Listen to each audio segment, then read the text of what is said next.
Hi everybody, thanks for joining us for our Thursday weather video brought to you by Country TV, Sky Channel 081. Well, all eyes are on the tropics, and for those who are closely watching all the different computer models, there's lots of flipping and flopping going on. We're trying to sort of boil it all down to one general forecast, so we'll try and do it now.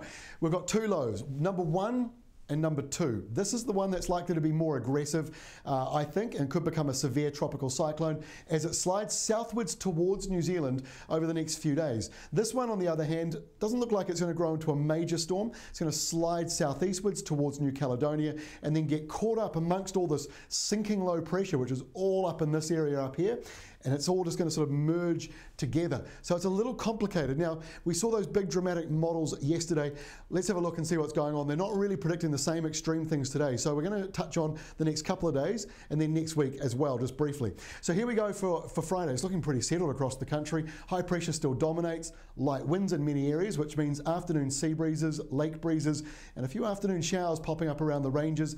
If there's not a shower, you'll probably get some clouds building up as well, and a few showers also popping up around some of the South Island ranges. As we move to Saturday, you can finally see the first signs of the system coming down. This is the low number 1 and low number 2 just on the edge there.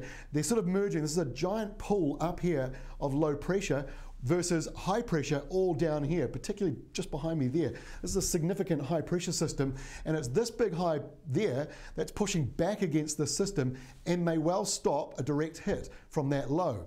In saying that, the swells, just like with Victor, they are still coming in. You can't really stop them once the storm starts. So they will come in, and we think there could be some pretty dangerous beach conditions on Monday and Tuesday next week in that area there, and then Tuesday, Wednesday next week down the eastern side. This could be worse than Victor from a swell and rips and currents point of view. We'll certainly keep you up to date as the models continue to fine-tune things over the next couple of days. Now we're going to zip forward quickly to next week because this is the leftovers of the first storm, but the second one drops down like this.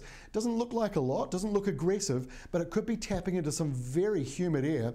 And as a result of this cold front coming up here, look what happens on Wednesday. It all merges together with tropical downpours up here in the north and big heavy downpours merging with that cold front down here in the south and forming a big new low pressure system around this area here. So a big new low forming there and another low up there falling apart from that first storm, which may not directly hit us. So it's quite a complicated setup. The good news is it is not looking as severe as it did in some of the updates yesterday, but there's still a lot to go and a lot of questions to be asked.